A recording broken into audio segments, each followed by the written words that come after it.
clinics, which the Chinese have had since they battled SARS back in 2002. They designed these and basically mothballed them. It's a usually an entrance to a hospital. It's separate from the main entrance. They're met by people in complete protective gear. The temperature is taken.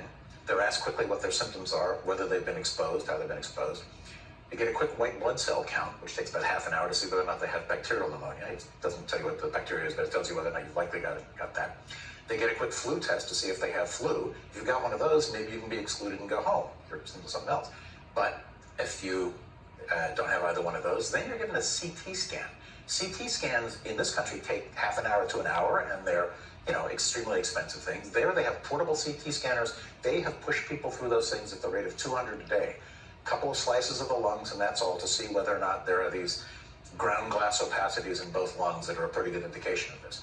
All right, if you come up positive for that, then you are going to get a PCR test, which is the test we're talking about here. It's basically a nasal swab is the usual way to do it, which is push a Q-tip up your nose so far it feels like it's going in your brain. That's not very pleasant, but then they do that on site.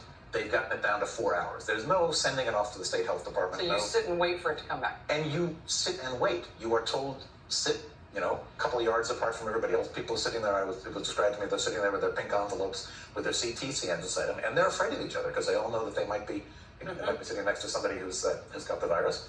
And once the scan results come back, and if they can't get the scan results back that day, they have to go to a hotel, a quarantine hotel, and wait until the results come back. Apart from their family. Apart from their family, and that is the key element. There is no home isolation.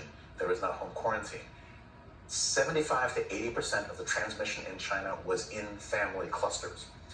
What would make the news was things like, oh my God, it's in the prisons. Oh my God, it's in Parliament, or whatever. It wasn't in Parliament there, but you hear these kind of elements. But 75 to 80% of it was inside the family, and they knew they had to stop that if they're going to stop the disease. So people were literally quickly taken away from their families to these giant gymnasiums or stadiums where they were not concentration camps. They were beds, there, and there were nurses in protective gear to watch out for people. They even had dance classes and these things. Because when you have lots of little old ladies sort of sitting there together waiting to see if they're okay, if you get them all up dancing, one, it helps clear their lungs if they have pneumonia, and the people who can't get up may be the ones who are crashing.